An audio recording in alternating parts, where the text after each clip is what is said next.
চায়নার কর্তৃত্ব থেকে প্যানামা ক্যানালকে মুক্ত করতে সব ধরনের উদ্যোগ নেওয়া হচ্ছে বলে জানিয়েছেন ডিফেন্স সেক্রেটারি পিট হেগসেথ।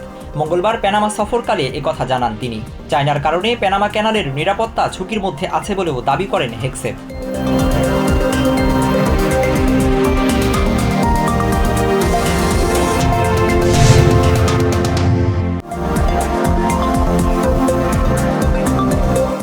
শুল্ক আরোপে আগামী মধ্যবর্তী নির্বাচনে ভূমিধস বিজয় অর্জন করবে লাল শিবির, অন্যদিকে মুখ থুবড়ে পড়বে ডেমোক্রেটিক পার্টি। তাই চোখ বন্ধ করে হাউজে উত্থাপিত হতে যাওয়া বাজেট প্রস্তাবনা পাশে রিপাবলিকান আইন প্রণেতাদের প্রতি আহ্বান জানিয়েছেন প্রেসিডেন্ট ট্রাম্প।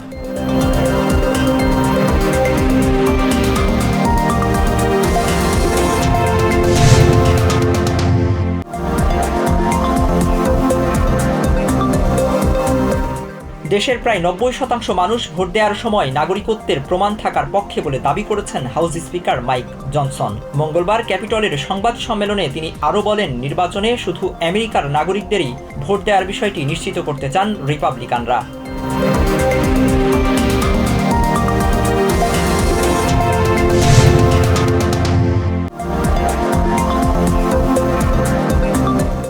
বাংলাদেশে বিনিয়োগের জন্য বিদেশি প্রতিষ্ঠানগুলোর প্রতি আহ্বান জানিয়েছেন ডক্টর মোহাম্মদ ইউনুস। তিনি বলেন, বিনিয়োগের জন্য বাংলাদেশ এখন সবার জন্য উন্মুক্ত, বাড়তি খরচ ছাড়াই করা যাবে ব্যবসা।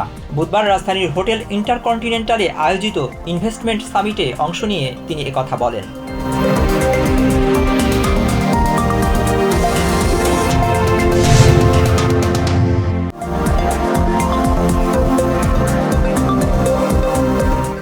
বাংলাদেশের ট্রান্সশিপমেন্ট সুবিধা বাতিল করল ভারত। এর ফলে ট্রান্সশিপমেন্টের মাধ্যমে স্থলপথে বাংলাদেশের পণ্য নেপাল ও ভুটানে যাওয়ার সুযোগ আপাতত বাতিল হলো।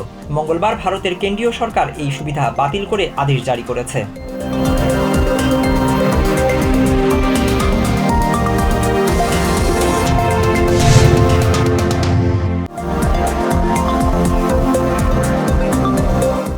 একটি নয়, প্রবাসী বাংলাদেশিদের ভোট প্রদানে একাধিক পদ্ধতি গ্রহণ করতে পারবেন বলে জানিয়েছেন নির্বাচন কমিশনার আবুল ফজল মোহাম্মদ সানাউল্লাহ। তবে যে পদ্ধতিতেই হোক, ভোট দেওয়ার জন্য প্রবাসীদের করতে হবে বাধ্যতামূলক রেজিস্ট্রেশন। বুধবার এক সংবাদ সম্মেলনে মোহাম্মদ সানাউল্লাহ এসব কথা জানান।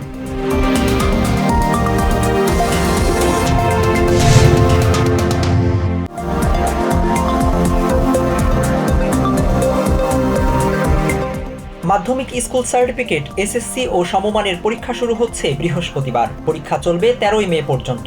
মন্ত্রণালয় সূত্র জানায়, এবার পরীক্ষায় বসতে যাচ্ছে মোট 19,28,181 জন পরীক্ষার্থী।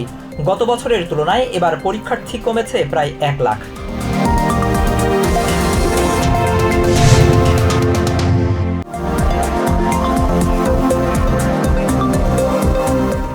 আন্তর্জাতিক শুল্ক নীতিতে নিজেদের দৃঢ় অবস্থান ঘোষণা দিয়ে শ্বেতপত্র জারি করেছে চায়না। একই সাথে আমেরিকার বাণিজ্য অত্যাচারের বিরুদ্ধে বিশ্বকে ঐক্যবদ্ধ হওয়ার আহ্বান জানিয়েছে দেশটি।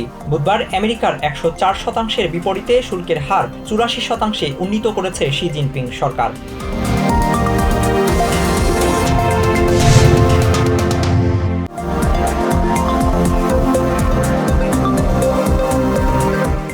ডোমিনিকান রিপাবলিকে নাইট ক্লাবের ছাদ ধসে কমপক্ষে 13 জন নিহত হয়েছে। মঙ্গলবার রাতে এই দুর্ঘটনায় আহত হয়েছেন আরও 160 জন। নিহতদের মধ্যে প্রাদেশিক গভর্নর এবং সাবেক বেসবল খেলোয়াড় অক্টাভিও ডোটেল রয়েছেন বলে জানা গেছে।